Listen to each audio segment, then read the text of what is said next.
The wind before dawn carried the bitter taste of dust and the faint smell of iron, as though the earth itself had bled in the night. Samuel Hart pressed his hat lower against the cold and slowed his horse at the crest of the ridge. Below, a cabin stood silent among the pines, its roof sagging under years of neglect. This was supposed to be his inheritance, a refuge after long seasons of wandering battlefields and empty towns. But what his eyes met was not peace, it was horror. 5 figures swayed from ropes tied to the gate, their shadows long against the frost.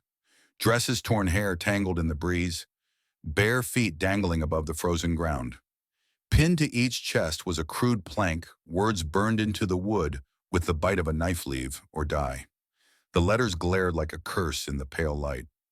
Samuel's throat tightened, his hand gripping the reins until the leather bit into his palm. For a moment he thought they were corpses already claimed by the night. Then the horse beneath him shuddered and snorted, ears pricked at some sound his own senses had not yet caught. Samuel forced himself to move closer. His boots struck the earth with a heavy thud. Breath rising in white plumes, he stepped toward the nearest body. A woman, her hair black as coal strands, whipping across her bruised face. His fingers, calloused and unsure, brushed her neck. Beneath the cold skin, a faint pulse trembled. His heart kicked in his chest, still alive. He moved quickly, knife flashing in the gray light as he cut through the rope. She fell limp, but he caught her, lowering her gently to the ground. Another woman, next, red hair matted with dirt, lips cracked but chest rising faintly. Rope sliced, body lowered. One by one he freed them, each drop like dragging souls back from the edge of the abyss. 5 women lay in the frost, wrists bound, ankles tied, flesh bruised and lashed with cruel marks. They had been beaten, left to die, slow left as a warning. Samuel's breath came ragged, not from the cold, but from rage rising like fire. Whoever did this had wanted spectacle, wanted anyone who came here to know that this land did not belong to strangers, no matter the claim of law or inheritance. But Samuel had seen too many warnings in his life. He had buried brothers under torn flags, seen towns burned by men who believed fear was stronger than justice. And now, standing in the valley with 5 broken bodies at his feet, he knew he was staring into that same storm again. He dragged them one by one to the cabin, its door groaning against rusted hinges. Inside, the air was thick with dust and shadows, but there was space enough to lay them down. He struck a spark and coaxed flame into the fireplace. Yellow light spread across the room, painting faces scarred, but not broken. The black-haired woman's cheek carried a deep gash, yet her features were sharp, defiant, even in unconsciousness. The redhead's posture was proud despite her cracked lips. The blonde girl seemed fragile, her hair like pale wheat, but there was grace hidden in her stillness. Another woman's eyes flickered open, just enough to reveal darkness, like midnight seas, quiet and calculating.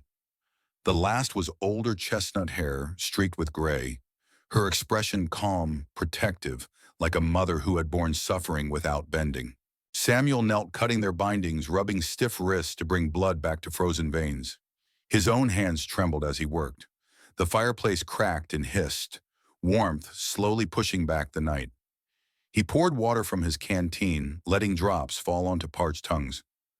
The black-haired woman stirred first, breath, raspy, eyes flashing green through the haze. Her voice came raw but steady. "Do not leave us behind." Samuel offered the canteen again, and she drank like she had been starved of more than water. She sat up, gaze sharp as a blade, even though her body shook. "Do you understand what you've done, stranger? You cut the rope. That means you have chosen." Before he could answer, the redhead groaned, awake fury burning in her blue eyes. The blonde clutched at Samuel's sleeve, desperate, whispering only his name once he gave it. The older woman moved carefully, steadying the others with hands that carried both strength and sorrow. The quiet, dark-eyed woman remained watchful, silent, as if weighing the man who had pulled them back from the brink. Their breaths filled the cabin, ragged and fragile, but behind those eyes a fire smoldered.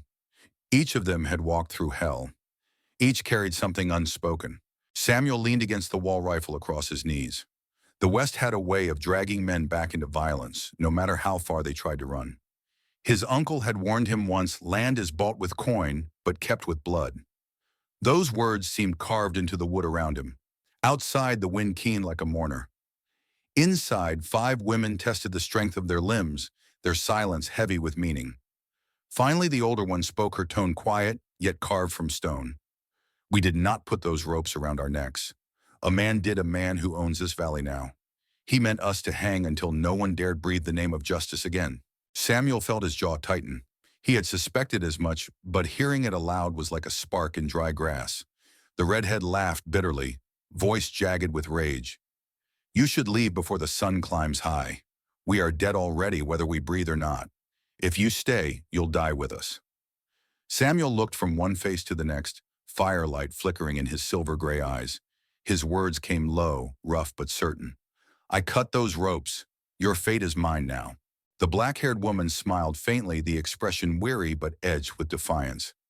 Then listen well, landowner. You did not just claim a cabin, you inherited a war. Her words fell into the room like gunshots. In that instant, Samuel understood that peace was no longer part of the bargain. He had not come to mend fences or plow fields. He had stepped into a battle already burning, one that would consume anyone who dared to stand against it. But he did not flinch.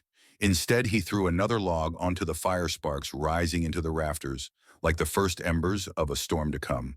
Dawn leaked into the room like thin milk, turning the cabin walls the color of old bone. Samuel dozed in a chair with the rifle across his knees and a blanket thrown over his shoulders. The fire had settled to a low glow. When the black-haired woman stirred, he opened his eyes as if he had never slept at all. She sat up, slow pressed a palm to the bruise on her neck, and studied him with a hawk's patience. He told her his name, Samuel Hart. She listened, then gave her own like she was offering a card that mattered. Cora. She nodded toward each of the others. The older one is June. The redhead is Rowan. The blonde is Elsie. The quiet one is Marta. Samuel said the names under his breath, as if he were carving them into the grain of the table. Cora watched the way his eyes moved from face to face, and some measure of doubt loosened in her shoulders. June pushed herself to sit and thanked him, with a voice worn smooth by years of caring others. Her thanks held no perfume and no tremor. It was simply a fact set down in the room. Marta checked the shutters without a word. Rowan examined the old Colt Samuel had found in a warped drawer, nodded at the cylinder in sight, then slid it into a makeshift holster at her hip. Elsie traced the line of light along the floorboards, the way a farm girl might study the first cracks of spring. They shared what they had endured in pieces, never all at once.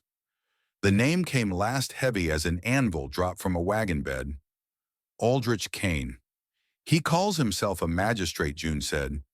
He owns the town without owning a single deed, because the men who stamp the deeds carry his ink. Marta placed a small wrapped bundle on the table. Inside lay papers and a ledger with neat figures and rough margins. Forged debt false transfers paid sheriffs a trail of signatures that ran like a black river to Kane. Cora folded her bandaged hands together. There are more pages in safe places, but these will start a fire if anyone in authority has a spine left. Outside, a crow called from the frost-brittle branches. Samuel stood and stepped onto the porch. The sky wore a flat lid of cloud, the kind that swallowed sound. He scanned the ridge and the stand of dark pines to the east. Horse sign marked the slope above the trail. Riders had come in the night. He set a pot on the hearth and boiled coffee that tasted like old pennies but warmed the bones. While they drank from tin cups, he spoke in a steady voice that accepted what lay ahead, the way a carpenter accepts the hardness of ash wood. Fences can be mended later. Food can be gathered later. Today we seal the doors, carve firing slits under the windows, clear lines of sight to the gate. We have to make this place into a cage for wolves. They moved like a crew that had worked together for years, though they had met only hours ago. Marta lifted boards from the leaning shed and slid them inside. Samuel cut them to length with a handsaw that screamed a thin metallic song. Rowan set nails in place and drove them with quick, clean strokes, her jaw clamped, but her eyes bright with a kind of necessary fury. Elsie swept the floors free of splinters, stacked spent rope in a corner, fetched jars, cloth, and water like a field nurse. June sorted the pantry, inventoried flour and beans, measured a line of salt the way a bookkeeper measures coin. Cora found a coil of old fence wire and strung it like a second skin across the back window, where the boards were thin. By the time the pale sun climbed to the collarbone of the sky, the cabin had changed. Narrow slits yawned beneath window ledges. A sturdy beam braced the main door. The porch rail had been sawed down to make a cleaner field of fire. Samuel led the horse to a small hollow behind a thicket and left it there with a handful of oats. He returned with a satchel that held cartridges wrapped in oiled cloth, a whetstone and a folded piece of paper yellowed by sweat. He kept the paper in his pocket, but his hand touched it now and then, as if to confirm that a promise still lived there. When he came back inside, Cora stood at the table with the ledger open. She tapped a column with an ink-stained finger. This number repeats with different names. Same hand, same little hook on the sevens. Elsie leaned in.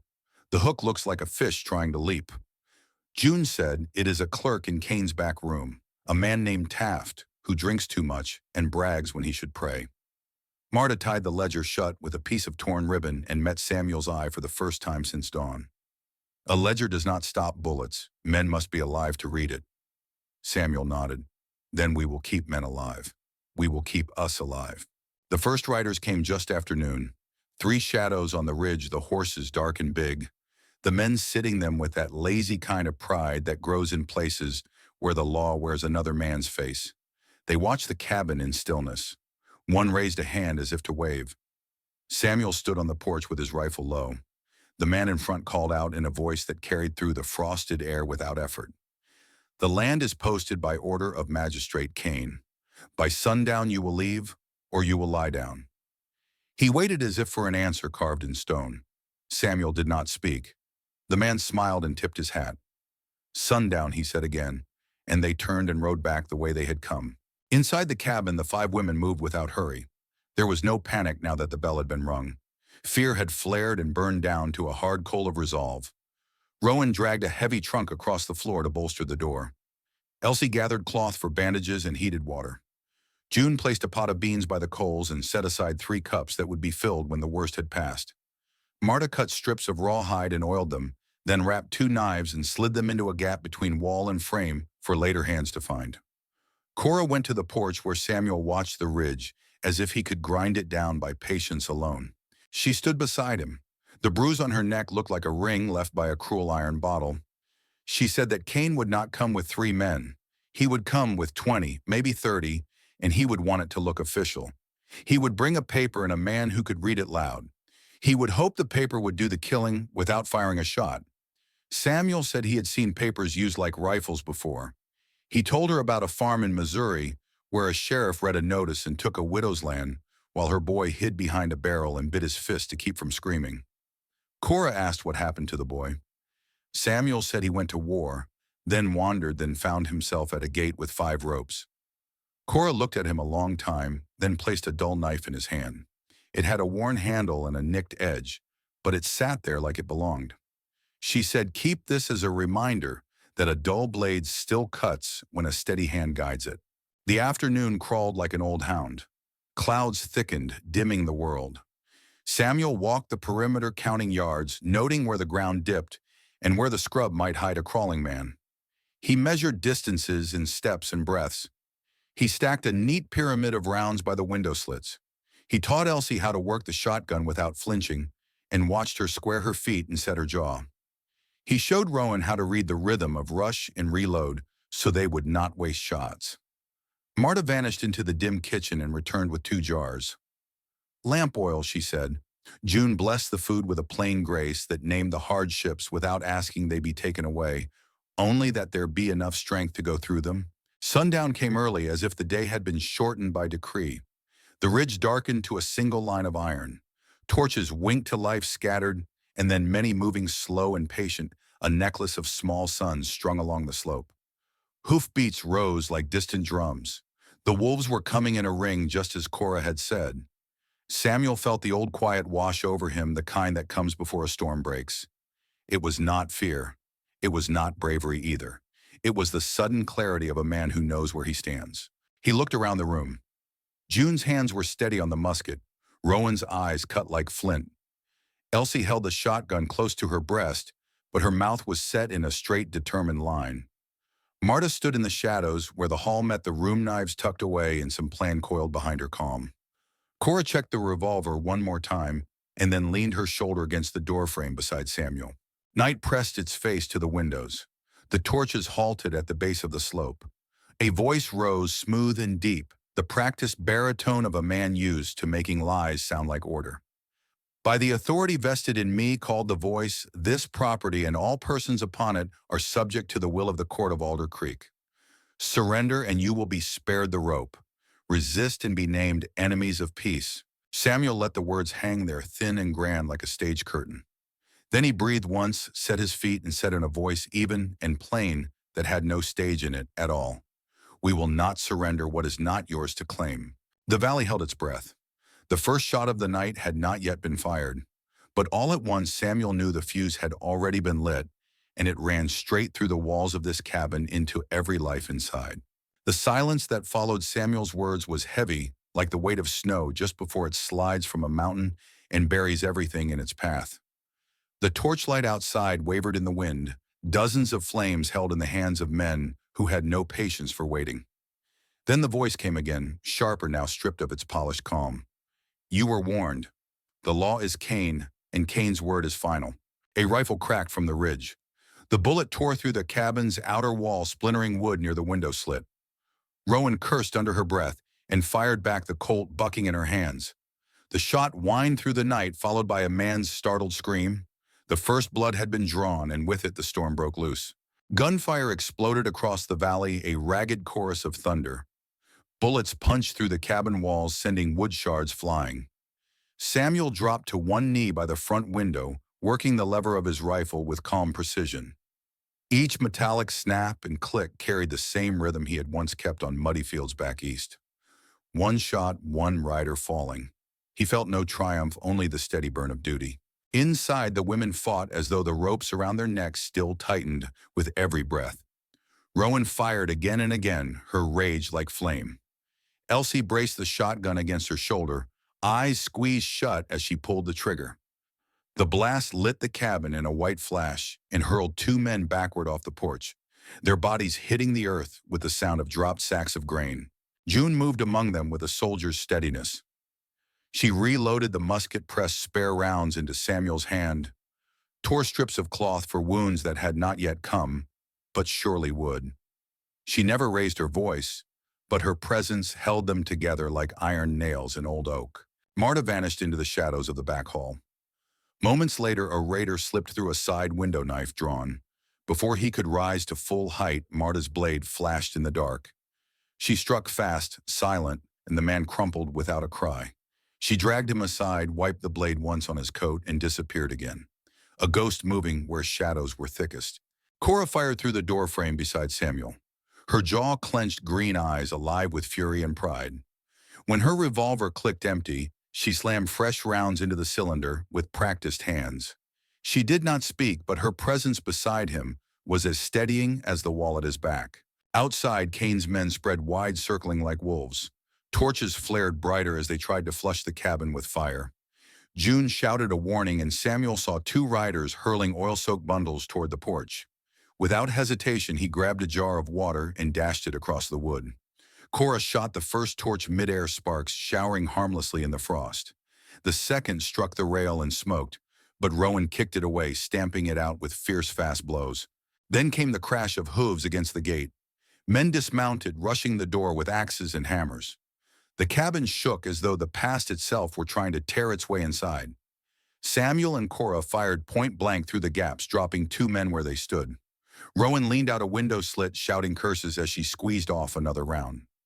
Elsie reloaded clumsily but with growing confidence, sweat shining on her pale face despite the cold. Amid the roar of gunfire, June's voice cut steady. "Stay low. Count your shots. Don't waste breath on fear." Her words were iron, anchoring them while the storm howled outside. The night dragged on in bursts of violence. Torches lit the field, gunfire flashed like lightning, horses screamed and bucked. The air grew thick with powder smoke and the acrid tang of burning oil. The cabin no longer felt like wood and nails, but like the shell of a cannon forged to withstand the pounding of war. At last, after what felt like hours, but was only the turn of a clock's hand, the firing slowed. Voices outside barked orders, pulling the men back. The torches dimmed into the distance, leaving the valley once more in darkness. Silence crept back into the room, broken only by the crackle of the fire and the ragged breathing of 6 people who had stood against death and still breathed. Samuel lowered his rifle, the barrel hot against his palm. He checked each of the women quickly. Rowan's shoulder bled from a graze, but June bound it tight with a firm hand. Elsie's face was pale, her lips trembling, but she gripped the shotgun with such force that her knuckles had gone white. Marta cleaned her knife with measured, calm eyes unreadable. Cora leaned against the wall, sweat streaking her bruised face, but her smile was defiant, the smile of someone who had spat in the hangman's eye and lived. Samuel sank onto the floorboards, his chest rising slow and heavy. He looked around the room at the five of them, and for the first time since he had stepped into this valley, he felt the stir of something like belonging. Then June spoke, her voice low but clear. Tonight was only the beginning. Cain will not stop until he sees us buried, and now he knows you stand with us. Samuel nodded, his silver-gray eyes catching the last light of the fire. Then we will not stop either. If he means to bury us, he will find the ground too hard to dig. Cora's gaze locked on his, fierce and unyielding. Then be ready, landowner, because tomorrow Cain will come with more than fire. He will come with the weight of his false law. Outside, the wind rose again, carrying the stench of smoke and the promise of another storm. The morning broke with a gray sky and the kind of silence that felt staged, as if the world itself was holding its breath. Frost clung to the porch rails and the cabin door still bore the scars of the night's assault. Samuel stepped outside with his rifle slung low and the memory of gunfire still ringing in his ears. The valley stretched out quiet, but he could see tracks in the mud where Cain's men had pulled back. They would return, and soon. Inside, June was already moving with the rhythm of survival. She ladled beans into tin bowls, steady hands betraying no fear. Rowan leaned against the wall, her shoulder bandaged but her eyes sharp and restless. Elsie sat near the hearth, fingers wrapped tight around the shotgun she refused to put down even to eat. Marta sharpened her knife with slow strokes of a whetstone, each rasp a reminder of last night's work. Cora stood at the window, green eyes narrowed toward the ridge, watching as though she could summon the enemy by thought alone. Samuel joined her. They'll come again, he said. Cora didn't turn. Of course they will. Cain doesn't know how to let go. He'll bring more men, more fire, maybe even papers stamped with seals. He'll want to break us twice, once with bullets and once with the lie of law. Samuel felt the weight of his uncle's old words. Land is not just owned, it's defended.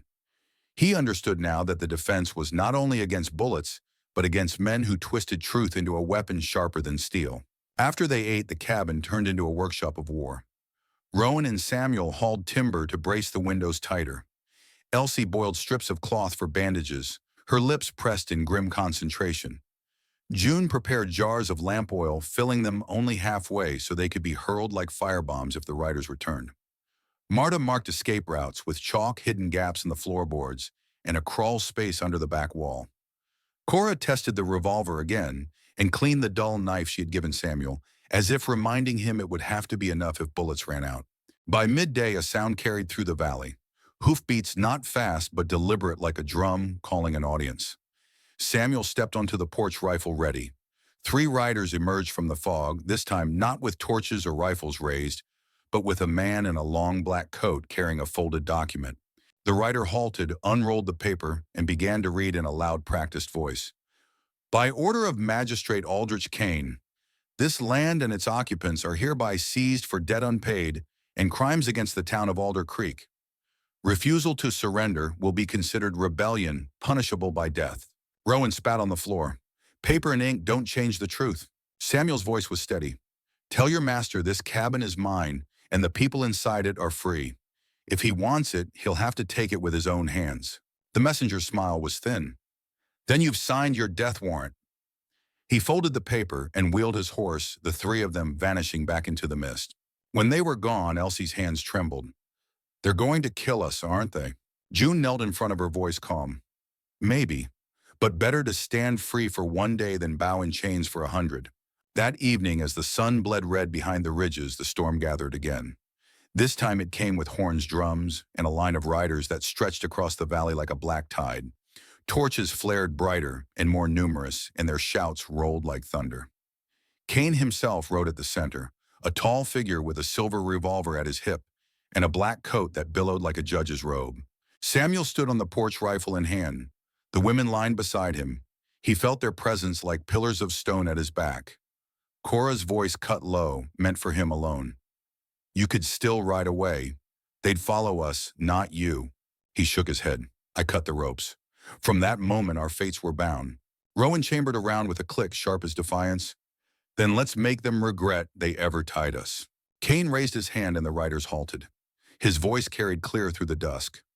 Heart, you think saving them made you noble? All you've done is inherit their gallows. Hand them over, or I'll burn you all to ash. Samuel raised his rifle, his voice unshaken. This land is mine. This cabin is our fortress, and we will not hand over the living to satisfy the dead hunger of a tyrant. The riders stirred anger, rising like a wave. Cain's smile was cold as steel. Then tonight, Hart, we will teach you what it means to defy the law of Cain. He lowered his arm and the charge began. Torches surged forward. Hooves pounded and the earth itself seemed to tremble as the wolves descended once more. The ground shook as Cain's riders surged down the slope, torches blazing like the fiery eyes of 100 demons. Samuel braced his rifle against the porch rail and fired the first shot. One rider toppled torch, tumbling into the frost. Before the body hit the earth, Rowan's Colt barked twice, dropping another man. The battle had begun. Bullets screamed through the night, slamming into wood and stone. The cabin shuddered under the storm windows, cracking as shards of glass rained across the floor. Elsie, pale but determined, lifted the shotgun. She closed her eyes and squeezed. The blast thundered, tearing a hole through the cabin door and flinging two attackers backward in a red mist. Her hands shook, but she reloaded clumsily, lips pressed tight as if holding back a sob. Marta moved like shadow itself. Slipping through the smoke-filled air, she lit a jar of oil and hurled it through a window slit. Fire exploded across the grass, horses shrieking as they veered away from the flames. One raider rolled screaming on the ground, and Cain's men scrambled to beat out the fire before it spread. Inside, June directed them with calm precision. Hold your fire until you see the whites of their eyes. She barked, her musket steady. She fired, and a rider fell with a dull thud. She reloaded without hurry hands, moving with the practiced certainty of someone who had long ago accepted the weight of death. Cora was at Samuel's side, revolver flashing in rhythm with his rifle. Smoke curled around her face, her eyes alive with fury. She fired once, then again, and shouted over the roar, "Keep them from the porch." Samuel dropped two more men, his motions fluid, every shot measured and deliberate. Rowan laughed bitterly as she fired. "Let them come, every one of them is a debt I'll gladly pay back in lead." Her eyes burned, bright defiance blazing in every shot. Outside, Cain's voice roared like judgment. "Burn them out." Men dismounted, rushing with torches and oil. They hurled fire against the walls. Smoke thickened, curling into the cabin, choking lungs and burning eyes. Samuel cursed, grabbed a bucket, and doused the nearest flame. Cora kicked away a torch, stomping it out until sparks died. But the fire kept coming. The cabin was becoming a furnace. Marta darted to the back wall, pried up a loose board, and slipped outside into the dark. Moments later, screams erupted on the flank. When she returned, blood streaked her arm, but her face was calm cold. "Their lines are thinner than they look," she said simply, and vanished into shadow again. "Grace, no, June." The mother figure pressed cloth to Rowan's wound when a bullet grazed her arm. "You'll live," she said firmly. "We all will. Not by luck, by will." Samuel's ears rang with the storm, but his heart beat steady. Each shot from his rifle was an answer to Cain's claim. This land was no longer just inheritance. It was trial by fire, and the verdict would be written in blood. Then came a lull, brief as a heartbeat. Gunfire faltered. Riders pulled back. The fields smoldered with fire and bodies. Torches flickered in the distance as Cain rode forward, his black coat flowing, his revolver gleaming silver in the firelight. He stopped within earshot, his voice cutting the smoke. "Hart, you think this ends with you? You cut those ropes and now you've chained yourself to them. You saved their lives, but you've dug their graves. All of you." Cora stepped onto the porch beside Samuel. Her neck bruised, her face streaked with soot. Her voice was clear, hard as stone. "You call yourself law, but law does not hang women like cattle. Law does not burn homes. You're nothing but a thief hiding behind paper and rope." Cain sneered, lifting his revolver. "Paper and rope built this valley, and they'll bury you with it." Samuel lifted his rifle's silver-gray eyes like cold fire. Then come bury me yourself." For a long moment, silence hung heavy as the smoke. The wolves shifted, torches flared. Then Cain lowered his arm and the riders surged once more, a wave of steel and fury crashing against the cabin walls. The fortress shuddered. Gunfire roared again. Inside, 6 souls braced themselves for the storm that would decide whether dawn came at all. The second charge struck harder than the first, like the whole valley had been set loose in hoofbeats and fury. Torches flew through the air, shattering against the walls in blossoms of fire. The cabin shook under the blows of axes and rifle butts. Smoke seeped through the cracks, choking, clinging to every breath. Samuel planted himself at the front window, firing until the lever grew stiff in his hand. Each shot slammed into the night-dropping riders who thought courage meant nothing more than numbers. Beside him, Cora fired her revolver in sharp bursts, reloading with hands that barely trembled despite the chaos. Her green eyes blazed as if she had been born for this stand. Rowan, bloodied but unbowed, leaned from the rear slit. She spat curses as she fired every word like a nail driven into Cain's coffin. "This is for my sister," she shouted after one shot, then another. Men fell to her fury, her face lit by the fire outside like a warrior forged in flame. Elsie trembled, her cheeks streaked with ash, but she held the shotgun steady. When the door shook under a battering ram, she pressed the muzzle against the wood and pulled the trigger. The blast tore the hinges apart and hurled the ram crew backward in a spray of splinters. Her hands shook violently afterward, but she reloaded anyway, whispering prayers only she could hear. June worked with the rhythm of iron. She loaded the musket-pressed bullets into Samuel's hand, tied a rag around Rowan's bleeding arm without losing a beat. Her voice rose steady, cutting through the chaos. Aim low, waist, nothing, stand together. Her presence turned panic into discipline. Marta slipped through shadow like a ghost. When a raider climbed the back wall, knife in teeth, she appeared behind him. A flash, a grunt, and he fell silent, swallowed by the dark. She returned with his revolver, tossing it onto the table without a word, before vanishing again. Outside, Cain's men shrieked orders, their voices raw with frustration. The fire from the thrown jars had spread lighting patches of the field. Horses reared and screamed, refusing to charge the inferno. Smoke swirled, masking friend and foe alike. Samuel felt the heat sear his lungs. Sweat dripped down his temples, though the night was bitter cold. He fired until the rifle's chamber ran dry, then slammed fresh rounds in with hands that shook from exhaustion, but not from fear. He thought of his uncle's words, how land was held with blood.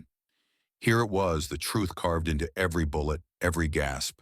Then came a sudden stillness. The gunfire faded, replaced by the crackle of burning grass. Torches glowed, dimmer, scattered. Cain's voice rose above the silence, cold and commanding. Enough. The riders pulled back, forming a wide circle, torches, casting the cabin in a cage of orange light. Cain dismounted, his black coat dragging like the robe of a judge, his silver revolver gleaming. He strode forward alone, every step deliberate. Samuel stepped onto the porch, rifle in hand, shoulders squared. The women gathered behind him, battered but unbroken. Cain stopped a dozen paces away, his face carved in cruel certainty. "You think this night makes you heroes?" Cain's voice rang like steel. "You think surviving a few skirmishes changes the truth? I own this valley. I own the law. And soon I will own your lives." Cora's voice cut sharp. "You own nothing but the rope you hide behind." Cain sneered, raising the revolver. "Then you'll hang by it again." Before he could fire, Marta stepped from the shadows, a bundle clutched in her hand. She flung it into the firelight, papers, ledger seals.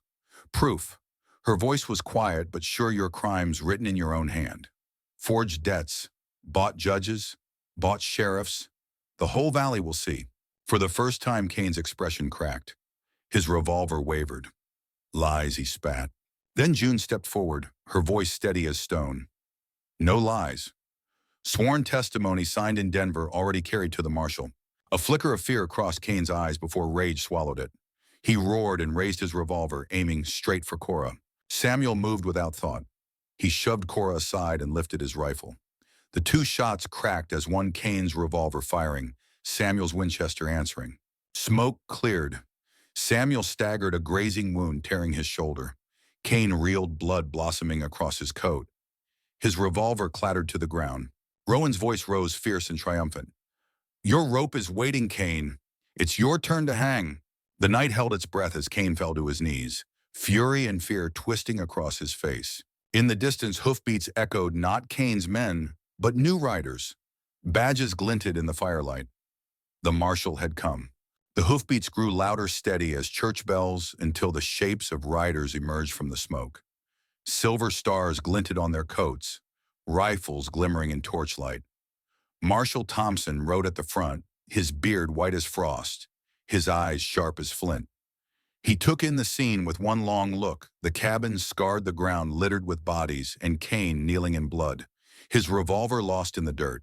By authority of the United States Marshal's Office, Thompson's voice boomed, Aldrich Cain, you are under arrest for murder, fraud, trafficking, and treason against the law you swore to uphold. Cain snarled, clutching his wounded shoulder. You think paper and badges can bind me? I own this land. I own... His words choked off as Marta dropped the bundle of ledgers at the marshal's feet. Violet ink stains forged signatures, maps, and seals spilled into the dirt. June stepped forward with calm certainty. It is all there. Names, debts, every lie he ever sold. Rowan raised her voice fierce and unyielding. And 5 women who lived to testify. His rope failed to silence us. Elsie, trembling but resolute, added, he accused my father of theft and drove him to his grave. I will stand in court and tell it true. Cora's green eyes locked on Cain. He hanged us to make us vanish. But we're still here. We'll see him judged. The marshal's men dragged Cain to his feet, binding his wrists in iron. He spat curses, eyes burning hatred, but his power had withered. The black robe of his false law lay in tatters, stripped away by truth and blood. When the last of his surviving riders saw the badges shining, they lowered their weapons. Some fled into the night. Others dropped to their knees, heads bowed, unwilling to meet the eyes of those they had terrorized. Samuel stood on the porch, blood seeping through his torn shirt, his rifle hanging heavy in his hand. Thompson approached, nodding once with respect. You held when the law was too slow. Justice may be late, but it comes, and it came because you refused to turn away. Samuel said nothing. He only looked at the 5 women beside him, their faces lit by the dying fire. June's stern calm, Rowan's burning defiance, Elsie's fragile strength, Marta's quiet sharpness, Cora's fierce resolve. They had walked through hell together, and none of them had broken. 3 days later, the valley was quiet. The cabin stood scarred but standing. Samuel rebuilt the gate with his own hands, driving nails into fresh boards while the women worked around him. June oversaw the stores, her voice steady as she tallied beans and flour. Rowan tended the horses, her fiery laugh echoing across the yard when one tried to nip her hand. Elsie replanted a small garden out front, kneeling in the dirt, with determination shining in her soft face. Marta sorted papers by lamplight, preparing evidence for the marshal's court, her eyes always scanning shadows as if danger might crawl from them again. Cora stood beside Samuel as he worked her hand, brushing his, once in a while her eyes carrying both warning and promise. When dusk fell, they gathered around the fire. The ropes that had once been meant for their necks lay burned to ash outside the gate. Samuel looked at them, his voice low but strong, like a log splitting in the hearth. Some ropes are made to kill, he said. But when you find the courage to cut them, they become the ties that bind. I thought I inherited a cabin, but the truth is I inherited all of you. Silence followed, not heavy but full. Rowan's eyes softened, June's lips curved with quiet pride. Elsie smiled through tears. Marta's gaze lowered in thought. Cora placed her hand gently over Samuel's, her green eyes glowing in the firelight. In that moment they understood. The West was a land of smoke and betrayal, but also of rebirth. Through ashes and blood, they had forged trust, freedom, and a family stronger than rope or fire. The moon rose high, silver light spilling over the cabin. No longer a symbol of Cain's cruelty, it stood as a fortress built by those who refused to yield. And in the wild silence of the valley, Samuel Hart knew. This land could change hands, guns could change owners, but justice belonged to those who stood together and never turned away.